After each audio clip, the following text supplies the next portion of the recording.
اگر حاجی مسافر ہے تو اس پر قربانی واجب نہیں، اگر مسافر حاجی اپنی خوشی سے قربانی کرے گا تو ثواب ملے گا، اور اگر حاجی مقیم ہے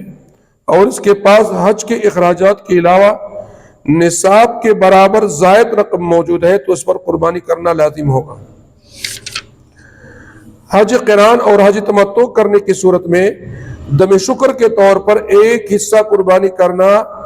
یا ایک دمبا یا بھیڑ یا بکری حرم کی حدود میں ذبح کرنا لازم ہوتا ہے۔ یہ اس قربانی کے علاوہ ہے جو ہر سال اپنے وطن میں کی جاتی ہے، دونوں الگ الگ ہیں، اس لیے دونوں کو ایک سمجھنا صحیح نہیں۔ اگر اہل مکہ والے صاحب نصاب ہیں تو حج کرنے کی صورت میں بھی ان پر قربانی لازم ہے۔ کم حاجی مسافر وی انو دبانے قربانی واجب نہ ہے، کچر تبخپل خوشحالی باندے سفر دوران دے قربانی کئی نو بالکل کولی شی ثواب بورتا ملاوی گی، اور کچر دا حاجی مقیم شو یعنی پینزل سورد و نزیات ورد تیرے نو اودما دسرا دا حج دا اخراجات انہیں علاوہ پیسے اشتدی نو لہذا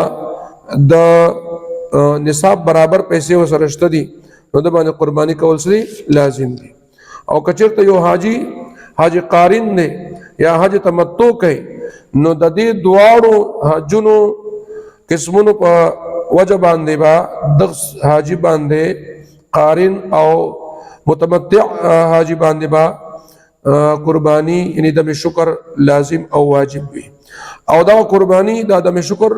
دا بداغی قربانی نے علاوی چکم دے ہر کال قربانی کئی،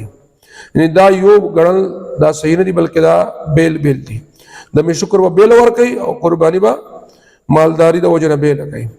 او کچر تمکے والا خلق صاحب نصابو نو حج قول صورت کے با ہم دے دبانی قربانی لازم دے۔